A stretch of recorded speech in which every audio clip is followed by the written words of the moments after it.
Hello dear students, welcome to the next class. तो बच्चों, आज हम न्यू टॉपिक शुरू करने जा रहे हैं। तो सबसे पहले हम एक रिजल्ट को सीखेंगे। तो रिजल्ट है if x over l equal to y over m equal to z over n is a generator of a cone whose equation is homogeneous, whose equation is homogeneous equation f x y z equal to 0, then f of l m n equal to 0। अगर किसी कोण की homogeneous equation है, मान लो ये कोण है, ठीक है बच्चों, ये जनरेटर है।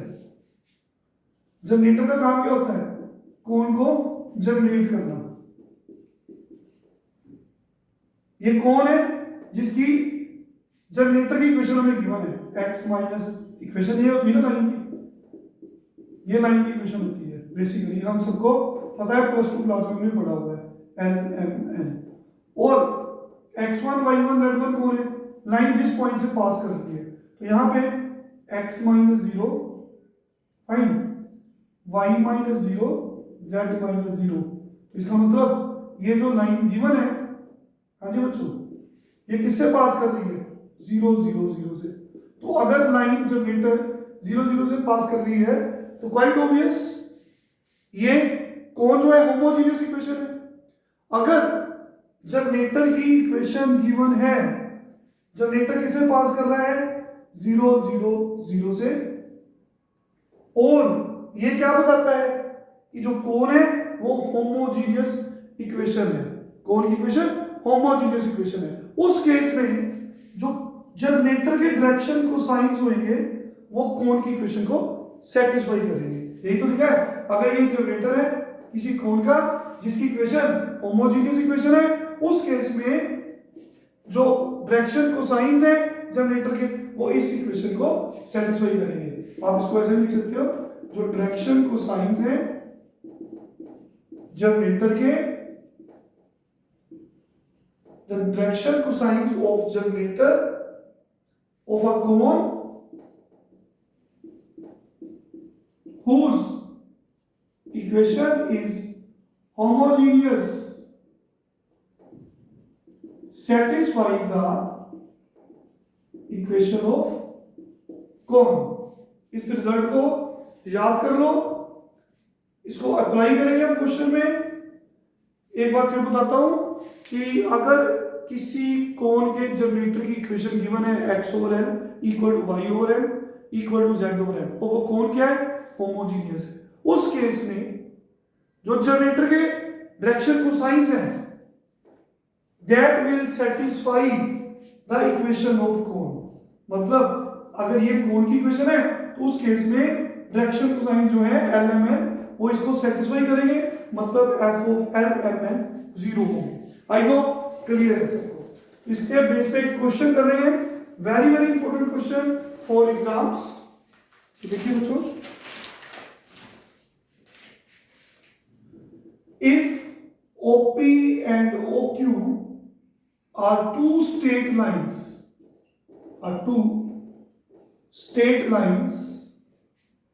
that remain at right मतलब राइट एंगल, ये दोनों लाइंस परपेंडिकुलर है and moves so that the plane OPQ, एक प्लेन हमने लिखना है OPQ, given that it always passes through z axis, plane passes through z axis, given that OP line describes the cone whose equation is f y over x z over x equal to 0, prove that OQ line describes the cone whose equation is f y over x, ये हमें prove करना है, zx equal to 0. तो given that OP and OQ are two straight lines, OP एक line है तो O कौन है, ओरिजिन, दोनों लाइंस आपस में परपेंडिकुलर है, right, move that so plane so formed, plane कौन सा है, OPQ, OPQ है एक प्लेन है, it always passes through z axis, क्या मतलब है, जो प्लेन है उसके ऊपर ऐसे बोलो कि z एक्सिस है, z एक्सिस से पास कर रहा है, मतलब z एक्सिस जो है उस प्लेन पे लाई कर रही है, आप ऐसे भी कह सकते हो। गिवन दैट OP, जो OP लाइन है उसने ये कौन जनरेट किया, ये होमोजेनियस इक्वेशन है क्योंकि डिग्री हर टर्म की डिग्री सेम है, तो प्रूव करो जो OQ लाइन है वो इस कोण को जनरेट कर रही है, हमने ये प्रूव करना है, हमने ये इक्वेशन प्रूव करनी है। आई होप क्लियर है। तो बच्चों मैं बड़े आराम से इस को सोल्व करूंगा। तो equation of line OP, line की इक्वेशन क्या होती है, x minus x1 y minus y1 z minus z1, ये लाइन की इक्वेशन होती है, हम जानते हैं। तो x1 y1 z1 कौन है, लाइन OP है, तो O पॉइंट पता है 0 0 0, तो ये कितना बदलेगा, x minus 0 y minus 0 z minus 0, तो this is the equation of line OP, x by l y by m z by n, लेकिन दो लाइंस है इसलिए मैंने यहाँ पे L1 M1 N1 डायरेक्शन को साइंस लिख दिए। And what about equation of line OQ, ऐसे लिख सकते हो सेम वे से, OQ लाइन ओरिजिन से पास कर रही है तो उसकी इक्वेशन आप ये सपोज कर सकते हो z by n2। तो given that OP is perpendicular to OQ, तो दो लाइंस परपेंडिकुलर कब होती हैं, हम ये भी जानते हैं, ये मान लो दो लाइंस हैं, इनके डायरेक्शन कोसाइंस गिवन है L1 M1 N1 और इसके L2 M2 N2, तो दो लाइंस परपेंडिकुलर कब होती है, हमने ये रिजल्ट पढ़ा है L1 L2 plus M1 M2 plus N1 N2 equal to 0। Given that two lines are perpendicular, तो we have to say that L1 L2 plus M1 M2 plus N1 N2 equal to 0। इसको store कर लो, इसको save कर लो, clear है सबको। तो बच्चों आगे देखिए, अब हम प्लेन OPQ की इक्वेशन बनाएंगे। तो plane OPQ, equation of plane OPQ, OPQ means plane में दो लाइंस पड़ी है, एक OP एक OQ, तो प्लेन कोंटेनिंग टू लाइंस, फॉर्मूला याद है सबको, ये देखिए x minus x1 y minus y1 z minus z1, तो यहां पे a1 b1 c1 a2 b2 c2 equal to 0। This is what, मैं आपको रिकॉल कर रहा हूं प्लस 2 की 3 dimensional geometry, equation of plane containing two lines, तो दो लाइंस कौन सी हैं, एक OP एक OQ, तो x1 y1 z1 कौन है, ओरिजिन गिवन है हमें, OP लाइन कौन सी है, ये देखो OP, OQ लाइन कौन सी है, ये वाली, ओरिजिन पॉइंट सबको पता है 0 0 0, तो प्लेन के ऊपर एक पॉइंट है ओरिजिन 0 0 0, तो क्या हम OPQ प्लेन की इक्वेशन लिख सकते हैं, ये फॉर्मूले से डिटरमिनेंट को सोल्व करेंगे, we will get the equation of plane OPQ। तो लिखते हैं, देखिए x minus x1 y minus y1 z minus z1, तो जीरो लिखने की जरूरत नहीं है, तो आप सिंपली ऐसे लिख सकते हो, यहाँ पे L1 L2 M2, क्योंकि हम ये यूज कर रहे हैं L1 M1 N1 L2 M2 N2 equal to 0। इसको बच्चों एक्सपेंड करेंगे डिटरमिनेंट मेथड से, फर्स्ट रो फर्स्ट कॉलम छोड़ दिया, M1 N2 minus M2 N1 minus y into first row second column छोड़ दिया, L1 N2 minus L2 N1 plus z into first और third column छोड़ दिया, L1 M2 minus L2 M1 equal to 0। तो this is what equation of plane OPQ, given that this plane always passes through z axis। कोई plane है OPQ, it always passes through z axis। it means that बच्चों अगर z axis plane के ऊपर है, suppose करो ये plane है, ये z axis है, मान लो इस पे लाई कर रही है, तो जो प्लेन का नॉर्मल होगा परपेंडिकुलर होगा वो z एक्सिस के भी परपेंडिकुलर होगा। तो अगर नॉर्मल टू प्लेन बात करें तो ये लाइन है, ये प्लेन है, ये लाइन को क्या बोलते हैं नॉर्मल टू प्लेन। तो जितनी भी लाइंस प्लेन में पड़ी है वो सभी की सभी इस नॉर्मल के परपेंडिकुलर होगी, क्वाइट ऑब्वियस। तो हम बोलेंगे कि सिंस, तो ये इरेज कर रहा हूं आप याद रखना, तो since plane passes through z axis, z axis जिसके डायरेक्शन कोसाइंस क्या होते हैं 0 0 1, तो कहना पड़ेगा नॉर्मल टू प्लेन, जो प्लेन का परपेंडिकुलर है is perpendicular to z axis. तो नॉर्मल टू प्लेन, ये प्लेन की इक्वेशन है, ये वाली नॉर्मली प्लेन की इक्वेशन कैसी होती है ax by cz, ये प्लेन की इक्वेशन होती है d इक्वल टू 0, जिसमें abc कौन होते हैं coefficient of x y z direction ratios, किसके नॉर्मल टू द प्लेन के। तो इस प्लेन में नॉर्मल टू द प्लेन के डायरेक्शन कोसाइंस कौन है x y z के कोएफिशिएंट्स। आई होप क्लियर है सबको। तो बच्चों this is the equation of plane जिसमें x y z के जो कोएफिशिएंट्स हैं इसको हम बोलते हैं प्लेन के नॉर्मल के डायरेक्शन रेशियोज, प्लेन के नॉर्मल के परपेंडिकुलर लाइन के डायरेक्शन रेशियोज। तो यहां पे OPQ प्लेन जो है उसके नॉर्मल के, उसके परपेंडिकुलर लाइन के डायरेक्शन रेशियोज कौन से, एक ये और एक ये, ठीक है। तो गिवन है कि z एक्सिस प्लेन पे लाई कर रही है, इसका मतलब जो प्लेन का नॉर्मल है वो z एक्सिस के परपेंडिकुलर है। तो दो लाइंस परपेंडिकुलर होती हैं, जब अभी बताया L1 L2 plus M1 M2 plus N1 N2 0। तो यहां पे कहना पड़ेगा, क्या कहना पड़ेगा बोलो, देयरफॉर, हाँ जी बच्चों, 0 इंटू ये वाला M1 N2 M2 N1 plus 0 into ये वाला माइनस अंदर ले लो, चलो वो 0 ही बनना है, L2 N1 ये प्लस का हो गया, ये माइनस का हो गया, फिर 1 इंटू ये वाला परपेंडिकुलर की कंडीशन लगा दी, लो जी ये याद रखना L1 L2, चलो यहां पे लिख देता हूं, ये याद रखना है L1 L2, इसको यूज करना है ना अभी हमने।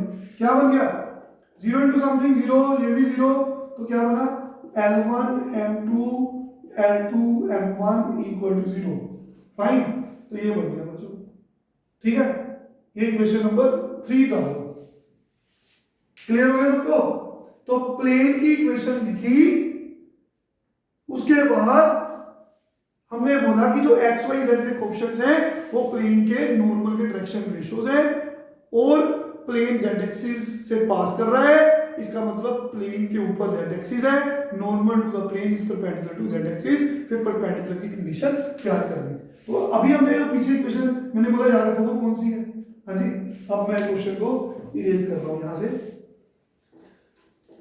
हाँ जी बच्चों, तो मैं ये इक्वेशन अभी मैंने लिखी हुई थी ना, नाउ सॉल्विंग कौन सी equation L1 L2 plus M1 M2 plus N1 N2 equal to 0, और कौन सी इक्वेशन जो अभी हमने तैयार की ये वाली, क्या है L1 M2, इसको आगे लिख दो चाहे M1 M2, कैसे भी लिख सकते हैं 0, हाँ जी बच्चों, N1 इंटू 0 लिख सकते हैं, इसके साथ 0 इंट्रोड्यूस कर सकते हैं, 1 इज द सेम थिंग। इनको सोल्व करो क्रॉस मल्टीप्लिकेशन मेथड के साथ।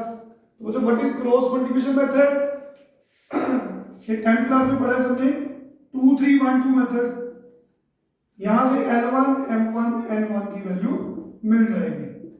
देखो 2 3 1 2, हाँ जी, जैसे सोचो कि पहले आपने L1 लिखा ना, L1 को छोड़ दो, ऐसे सोचो L1 को छोड़ दो, जब 2 3 1 2 मेथड, पहले सेकंड टर्म के कोएफिशिएंट्स लिखो, सेकंड टर्म ये वाली है, तो N1 M1 N1, तो यहां पे पहले आएगा M2, नीचे आएगा माइनस L2, 3 मतलब N2 और 0, ठीक है बच्चों। फिर 1 मतलब ये देखिए L2 M2, फिर 2 M2 माइनस L2, ये हम सबको आता है, तो क्या बनेगा L1 ओवर इन दोनों को मल्टीप्लाई करो, माइनस इन दोनों को मल्टीप्लाई करो, माइनस माइनस प्लस हो गया, फिर M1 ओवर, हाँ जी, इन दोनों को मल्टीप्लाई करेंगे N2 M2 माइनस इन दोनों को मल्टीप्लाई करेंगे, फिर इन दोनों को मल्टीप्लाई करेंगे स्क्वायर, फिर इन दोनों को मल्टीप्लाई करेंगे M2 स्क्वायर। तो बच्चों ये चीज बन गई, क्लियर हो गया सबको? ये जीरो लिखने की जरूरत नहीं है, ये जीरो इरेज कर दो, ये भी जीरो छोड़ सकते हो, ये बन गया, इसको सेव रखो। क्लियर हो गया सबको? तो अब देखिए क्वेश्चन में गिवन है कि, हाँ जी, क्वेश्चन में गिवन है कि OP generates the cone whose equation is this one, तो दिस इज होमोजीनियस इक्वेशन। तो आज हमने बताया कि जो भी होमोजीनियस इक्वेशन होगी कोन की, उसका जो जनरेटर होगा, हाँ जी बच्चों, वो कौन की इक्वेशन को सेटिस्फाई करेगा, यही बताया ना। ओपी जनरेटर कौन है? x over L1, y over M1, z over N1, उसके डायरेक्शन को साइज कौन से हैं? L1 M1 N1, तो इस इक्वेशन को वो सेटिस्फाई करेगा। y की जगह पे M1, x की जगह पे L1, z की जगह पे N1, x की जगह पे L1। क्लियर हो गया सबको? तो ये हमें गिवन है, ओपी इस कोण को जनरेट कर रहा है। तो बच्चों अगर ये होमोजीनियस है, बिल्कुल होमोजीनियस है, हर टर्म की डिग्री सेम है, तो डायरेक्शन कोसाइन जो ओपी के होंगे इस इक्वेशन को सेटिस्फाई करेंगे। हमने करा दिया, क्लियर हो गया सबको? अब देखिए यहां से M1 over L1, M1 over L1 की वैल्यू क्या मिल जाएगी? N2 M2, हाँ जी, इन दोनों को इक्वेट करो, M1 ओवर L1, इसको ऊपर ले जाओ, ठीक है, N2 से N2 कट जाएगा, M2 ओवर L2, ऐसे बनेगा N2 L2, N2 से N2 कट जाएगा तो क्या बचेगा? M2 over L2। इसी तरह N1 ओवर L1 क्या बनेगा बच्चों? इन फर्स्ट और थर्ड को इक्वेट करो तो ये ऊपर चले जाएगा, N1 ओवर L1, फर्स्ट और थर्ड को इक्वेट करो, ये बन जाएगा minus L2 square minus M2 square divide by N2 L2। Clear हो गया सबको? तो ये बन गया, यहां तक समझ आ गई? तो देखिए लास्ट स्टेप पे बस हो गया क्वेश्चन सोल्व बच्चों। ये बन जाएगा, it gives F M2 over L2, LCM को ब्रेक करेंगे, एलसीएम को ब्रेक करेंगे तो देखिए L2 से L2 कट जाएगा, ये बन जाएगा minus M2 square over N2 L2 equal to 0। हमने स्टार्टिंग में लिखा था इक्वेशन ऑफ लाइन OQ, याद करिए, x over L2, y over M2, z over N2, equation of line OQ। तो हम L2 M2 N2 को एलिमिनेट कर सकते हैं इस इक्वेशन का लोकस बनाने के लिए। उसके लिए M2 को आप y लिख सकते हो, L2 को आप x लिख सकते हो, हाँ जी बच्चों, L की जगह पे, हाँ जी, L2 की जगह पे x आ गया, N2 की जगह पे z लिख दिया, माइनस M2 की जगह पे y लिख दिया, ठीक है, y स्क्वायर ओवर, हाँ जी, N2 की जगह पे z लिख दिया लोकस निकालने के लिए, L2 की जगह पे x लिख दिया। तो चेक करिए कि हमारा आंसर बन गया। देखिए क्या है फिर से m2 की जगह पे क्या आएगा y, L2 की जगह पे x, तो क्या यही तो आंसर है। तो we prove that OQ generates this cone, hence proved. थोड़ा सा सब टेक्निकल है, आप लिख के प्रैक्टिस करेंगे, नेक्स्ट लेक्चर में आगे कंटिन्यू करेंगे। Thank you very much, take care.